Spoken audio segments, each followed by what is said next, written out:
Mukunda jewellery మొట్టమొదటి factory outlet హనుమకొండలోనే అతిపెద్ద jewellery mart December 14న గొప్ప ప్రారంభం. జై శ్రీకృష్ణ. ఆండాల్ తిరువడిగళే శరణం. ఇవాళ తిరుప్పావై దివ్య వ్రతంలో 3వ రోజుకి మనం చేరుకున్నాం. 3వ రోజు ఓంగి ఉలగు అళందా అనేటటువంటి విశేష పాసురం.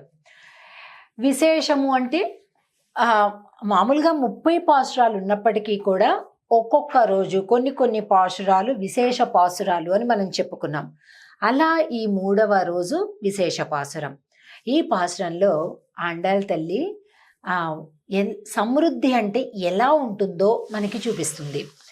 సమృద్ధి అంటే అన్ని రకాలుగా సమృద్ధి ఉండాలి. ఓంగి ఉలగు అళంద ఉత్తమన్ పేర్ పాడి நாங்கள் நம்பாவைக்கு சாத்தி நீராடினால் தீங்கின்றி நாடெல்லாம் திங்கள் மும்மாறி பெய்து ஓங்கு பெரும் சென்னல் ஊடு கயலுகளா பூங்குவளை போதில் பொறிவண்டு கண்படுப்பா தேங்காதே புக்கிருந்து சீர்த்தமுலை பத்தி வாங்க குடம் நிறைக்கும் வள்ளல் பெரும் பசுக்கள் நீங்காத செல்வம் நிறைந்து ఏలోరెంబావాయ్.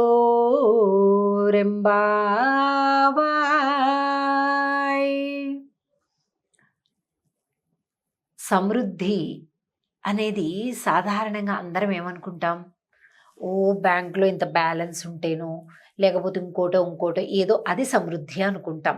ధనము అంటే అది అనుకుంటాం.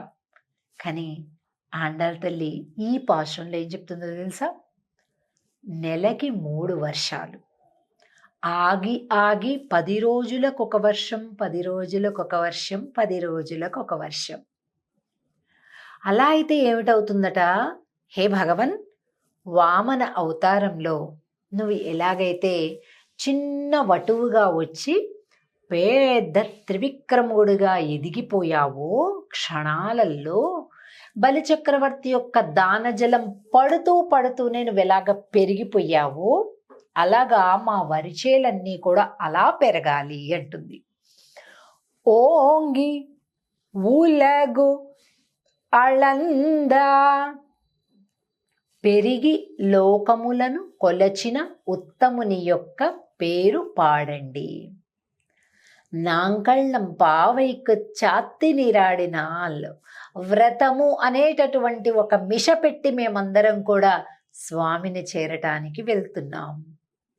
చూడండి, ఇప్పుడు మనకు ఒక దాని మీద ప్రీతి ఉంటే ఎన్ని ఆటంకాలు వచ్చినా ఏదో ఒక వంక అలా చెప్పి ఇలా చెప్పి వెంటనే మనం అనుకున్నటువంటి పని చెయ్యటమో, మనం అనుకున్నటువంటి వారిని కలుసుకోవటమో చేస్తుంటాం.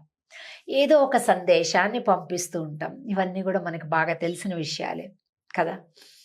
అలా ఆండాళ్ తల్లి కూడా చేస్తుంది. ఎవరి కోసమో తెలుసా? శ్రీకృష్ణుడి కోసం. ఎలాగైనా సరే శ్రీకృష్ణుని తాను భర్తగా పొందాలి అని అనుకుంటుంది. చూడండి, ఇది వినడానికి మనకి కొద్దిగా వింతగాను, మామూలుగా జరగదేమో అని అలా అనిపిస్తుంటుంది. కానీ భగవంతుని విగ్రహంగా కాకుండా, ఒక బొమ్మగా కాకుండా, జీవంగా నిజమైన భగవానుడి యొక్క రూపంగా ఎప్పుడైతే చూస్తామో లోకంలోని ఎవరు నచ్చరు, మనకి ఎవరు నచ్చరు. ఎందుచేతనంటే అన్నిటిలో ఆయనే సాటి.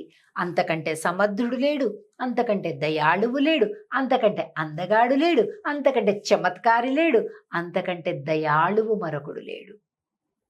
సర్వసమర్థుడు. కనుక ఒక్కసారి భగవంతుని భర్తగా గుర్తించటం అనేది కనుక చేసినట్లయితే ఇక లోకంలో దేనిపైన కూడా మనసు దానంతట అదే ఉండదు. ఎందుకంటే ఏది చూసినా అంతకంటే చిన్నవే కదా. అలా ఆండాళ్ తల్లి స్వామిని భర్తగా పొందింది, భావన చేసింది, చివరికి పొందింది వ్రతం చేసి. చెప్తుంది, சாத்தி நீராடினால் தீங்கின்றி நாடெல்லாம் திங்கள் மும்மாறி பெய்து ఓంగు పెరుం సెన్నెల్ ఓడు కయలుహళా. వరిచేలన్నీ పెరిగిపోయి కిందంతా కూడా నీళ్లు నిలబడి ఉంటాయట. ఎంతలా నిలబడుతున్నాయి అంటే లోపలన్నీ చిన్న చిన్న చేప పిల్లలు తయారైపోయాయంట. అవన్నీ కూడా ఒకదానికొకటి కలహించుకుంటూ ఉన్నాయంట, తుళ్ళి తుళ్ళి పడుతున్నాయట. మరి వరి ఎలా ఉంది చేలు అంటే ఆకాశాన్ని అంటిందంట. ఈ రోజేస్తే రేపటికే పెరిగిపోయిందంట. ఎలా? త్రివిక్రముడు వామనుడు ఎలా పెరిగాడో అలా పెరిగిందట. అది సమృద్ధి అంటే.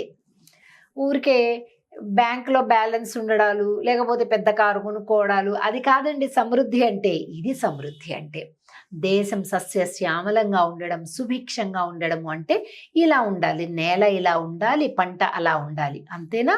పంట మాత్రమే కాదు, పాడి కూడా. తింగల్ ముమ్మారి పెయ్దు ஓங்கு பெரும் சின்னலூடு கயலுகள பூங்குவளை போதில் பரிவண்டு கண்படுப்பா தேங்காதே புக்கிருந்து சீர்த்தமுலை பத்தி வாங்கா குடம் நிறைக்கும் வள்ளல் பெரும் பசுக்கள். వళ్ళల్ పెరుంపసుక్కల్. ఇంకా పంట సంపదే కాదండి, ఎప్పుడైనా చూడండి పాడి పంట రెండు కూడా జంట. ఒకప్పుడు అలా ఉండేది. అటు పంట సమృద్ధి చెప్పింది, ఇప్పుడు పాడి సమృద్ధి చెప్తుంది. పశువులు ఎవరి దగ్గర ఉండాలండి? రైతు దగ్గర ఉండాలా? రైతు వ్యవసాయం చేస్తాడు, దానిలో మిగిలినటువంటి అనేకమైనటువంటి ఆహార ఈ పదార్థాలన్నీ పశుగ్రాసంగా పశువులకి పెడతాడు. ఆ రెండు జోడి అండి ఎప్పుడు కూడా. మన సనాతన భారతీయ సంప్రదాయంలో పశువుల్ని ఇళ్లలో ఆడవాళ్ళు చూసుకునేవాళ్ళు. పశువుల పాలతోటి, పెరుగుతోటి, వెన్నతోటి, నెయ్యితోటి వచ్చినటువంటి సంపాదన అంతా ఆడవాళ్ళు ఉంచుకునేవాళ్ళు. పాకెట్ మనీ అన్నమాట. వ్యవసాయం చేసినటువంటి ధనం అంతా కూడా మగవాళ్ళు తెచ్చేవాళ్ళు అన్నమాట. ఇలా ఉండేది చక్కగా. కానీ ఇప్పుడేమిటి? అగ్రికల్చర్ వేరే అయిపోయింది, డైరీ ఫామ్ వేరే అయిపోయింది. సరికి వాటికి అన్నిటికీ ఇంజెక్షన్లు ఇవ్వటం, కెమికలైజ్డ్ మెడిసిన్ వాడటం, పాల దిగుబడి పెంచడానికి వాటికి నరకాన్ని చూపించడం, ఇంకా చాలటం లేదని యూరియా పౌడర్ కలిపేసి ప్యాకెట్లలో తేవటం, ఇవన్నీ కూడా ఇన్ని రకాల అనర్థాలన్నీ జరుగుతున్నాయి. ఇది అసలైనటువంటి అభివృద్ధి కాదండి. ఇది పైన మెరుగులు, లోపల లొటారమే, పైన పటారం అన్నమాట. కానీ అసలైన సమృద్ధి అంటే ఎలా ఉంటుంది? పాడి వళ్ళల్ పెరుంబసుక్కళ్ళు. ఈ పశువులన్నీ కూడా చాలా ఉదారంగా ఉన్నాయంట, అంటే మంచిగా కైండ్గా ఉన్నాయన్నమాట. మనం దగ్గరికి వెళ్తే చాలు వాటికి అవే కుండలు నింపేస్తున్నాయంట పాలతోటి. నాకు పాలు తీయటం వచ్చండి రాదండి అవన్నీ అక్కర్లేదు. అక్కడికి వెళ్ళి ఆ పశువుల కింద, ఆ పొదుగు కింద కుండ పెడితే చాలట, వాటంతట అవే పాలను ఇచ్చేస్తున్నాయట. ఎంత మంచి పాడి అండి. అంటే అంత సమృద్ధి ఉందన్నమాట. పాడేమో అలా ఉంది, పంటేమో ఇలా ఉంది. భగవన్, నువ్వు వామనుడిగా ఎలా ఎదిగిపోయావో క్షణాలలో మాకు కూడా నీంగాద సెల్వం నిరైందు ఏలో రెంబావాయ్. నీంగాద సెల్వం అంటే తరగనటువంటి, చెరగనటువంటి, తరిగిపోనటువంటి సంపద మాకు కావాలి. మామూలుగా సంపద ఏంటంటే వాడుతున్న కొద్దీ ఖర్చు అయిపోతుంటుంది కదా. కానీ మీరు గమనించారా? పాడి కానీ పంట కానీ ఎంత కాలం నువ్వు దానికి సేవ చేస్తుంటే, ఎంత కాలం నువ్వు మెయింటైన్ చేస్తుంటే అంత పెరిగిపోతూ ఉంటుంది సంపద.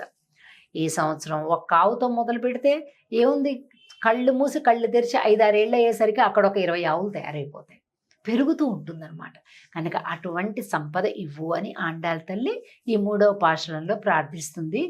ఈ పాశురాన్ని అనేక సందర్భాల్లో ఎవరైనా బ్లెస్ చేయటానికి, మంచిగా మంగళ ఆశీర్వాదం చేయటానికి, వాళ్ళు చల్లగా ఉండాలి సంపదలతోటి అని అనుకున్నప్పుడు ఈ పాశురాన్ని మనం మంగళాశాసనంగా వారికి పాడచ్చు అన్నమాట. అంటే మంగళహారతి పాటలు అంటారు కదా, అలా కూడా పాడచ్చు అన్నమాట. ఇది 3వ పాశురం. జై శ్రీకృష్ణ. ஆண்டாள் திருவடிகளே சரணம்.